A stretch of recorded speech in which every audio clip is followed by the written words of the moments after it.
بسم الله الرحمن الرحيم. إن الحمد لله نحمده ونستعينه ونستغفره ونعوذ بالله من شرور أنفسنا ومن سيئات أعمالنا. من يهدي الله فلا مضل له ومن يضلل فلا هادي له، وأشهد أن لا إله إلا الله وحده لا شريك له، وأشهد أن محمدا عبده ورسوله. أما بعد، فقد طلب مني كلمة حول الإمام محمد عبد الوهاب رحمه الله، وإن صحتي لا تساعدني أن أستوفي بعض ما يستحقه من الثناء الجميل وبيان فضائله وجهوده رحمه الله تعالى. إن هذا الإمام لمن أفذاذ الأئمة العلماء الكبار، ومن أقوى الدعاة إلى الله تبارك وتعالى، السائرين على منهج الأنبياء عليهم الصلاة والسلام في تحقيق توحيد الله تبارك وتعالى والقيام بحقوقه عز وجل. هذا الرجل رحمه الله طلب العلم ونبغى من صغره، وتبين ذكاؤه وقوة حافظته وقوة حجته رحمه الله، ورحل إلى بعض البلدان لطلب العلم، وبدأ بدعوته في العراق بلاد الشرك والضلال والكفر والرفض، وواجه الأذى الشديد هناك، ثم دخل إلى نجد رحمه الله وقام بالدعوة إلى الله عز وجل بكل شجاعة وقوة. واجه الضلالات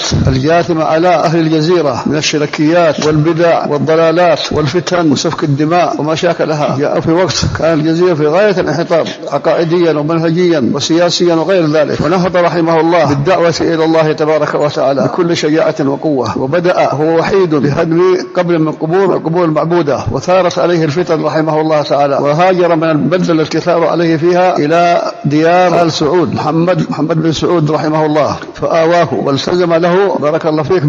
بمساندته في الدعوة إلى الله تبارك وتعالى. وفق الله عز وجل آل سعود للوقوف إلى جانبه رحمه الله، فنشر الدعوة رضي الله عنه، وأعلن الجهاد على أهل الضلال المكابرين والمعاندين، والذين كانوا يبدأون بقتال أهل الدعوة إلى التوحيد إلى الله تبارك وتعالى ويواجهونهم بكل قوة فيكسرونهم. نشرت الدعوة إلى الله عز وجل، فثار عليه أهل البدع والضلال يشوهونه ويشوهون دعوته رحمه الله تعالى، لكنه صمد صمود الجبال واستمر في بيان التوحيد ومحاربة الشرك والبدع والضلالات من الرفض والتصوف والتجهم والأشعرية وغيرها رحمه الله تعالى. سار على نسق شيخ الإسلام ابن القيم، لكن الله تبارك وتعالى من فضله عليه أقام له دولة التوحيد، فهدى الله على يده الكثير، وأقيمت الصلاة والزكاة، وانتشرت راية التوحيد وارتفعت رايتها على يديه وعلى يدي أعوانه رضي الله عنهم جميعا. وألف في هذا المجال كتبا عديدة، منها كشف الشبهات وكتاب التوحيد والقواعد الأربع، الذب عن الصحابة، رد الروافض وغير ذلك رحمه الله تعالى. واستمر ينشر دعوته رحمه الله إلى آخر وقت من حياته رحمه الله، وخلفه أولاده رحمه الله وقاموا